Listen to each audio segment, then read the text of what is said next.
The season ahead for the LA Kings is a roller coaster of critical decisions and high stakes.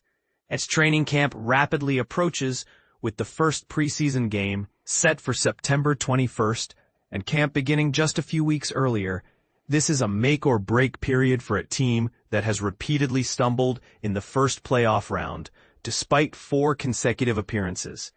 The pressure is on to finally translate those playoff experiences into success. In a whirlwind off-season, General Manager Ken Holland, in his debut season in charge, focused on bolstering the roster with experienced free agents who know the rigors of postseason play.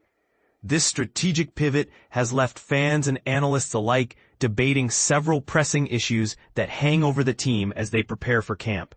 But here's where it gets controversial.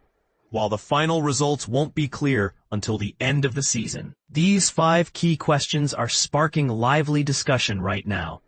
The first major question centers on Adrian Kempe. With Kempe entering the final year of his contract, securing a new deal before training camp kicks off is a top priority. The reality is stark.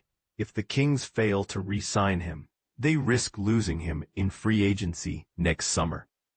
The current market is in a holding pattern, with teams and free agents waiting for benchmark deals from stars like Connor McDavid and Kirill Kaprizov. Such high-profile contracts could influence negotiations for players like Kempe. A new deal at the start of camp could relieve significant tension, allowing the team to concentrate fully on the season ahead. Another critical uncertainty is whether this training camp marks the end of an era for Anze Kopitar. As one of the greatest players in franchise history, Kopitar is also in the final year of his contract, and reports indicate he might not sign a new deal before the season. This speculation has led many to wonder if Kopitar will retire after this season. If so, his potential departure would create a massive void for the Kings to fill in the future, a point that could spark heated debate among fans and experts alike. The spotlight also falls on emerging talent, particularly Quinton Byfield. The former second overall pick has shown flashes of greatness over the past 2 seasons. Many believe this is the season where everything could click for him. His performance in the final stretch of last season, where he led the NHL in assists during an 8-game run and accumulated 20 points in the final 24 contests, suggests he has the capability to become the team's cornerstone at center, provided he overcomes any initial setbacks. Defensively, all eyes are on Brandt Clarke. The Kings suffered significant losses on defense over the summer, with Vladislav Gavrikov signing with the New York Rangers and trading Jordan Spence to the Ottawa Senators. Although free agents Cody Ceci and Brian Dumoulin were added to the mix, Clarke now faces the challenge of stepping up.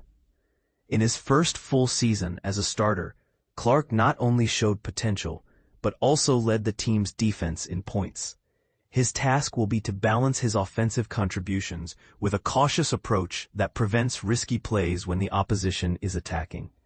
Will Clarke be able to secure his role as a defensive stalwart, or will his aggressive style lead to costly errors? Finally, the strategy behind the Kings' power play unit is up for discussion. Last season, the power play struggled mightily until a late-season switch to a 5-forward lineup produced a spark of success. As the new season looms, the debate intensifies. Will the Kings stick with the 5-forward approach, or might they reintegrate a defenseman into the unit? Traditionally, Drew Doughty has filled that role, but Brandt Clarke could also be a viable option. This tactical decision could fundamentally change their special teams efficiency, leaving fans asking if the shift will pay off or backfire. Each of these points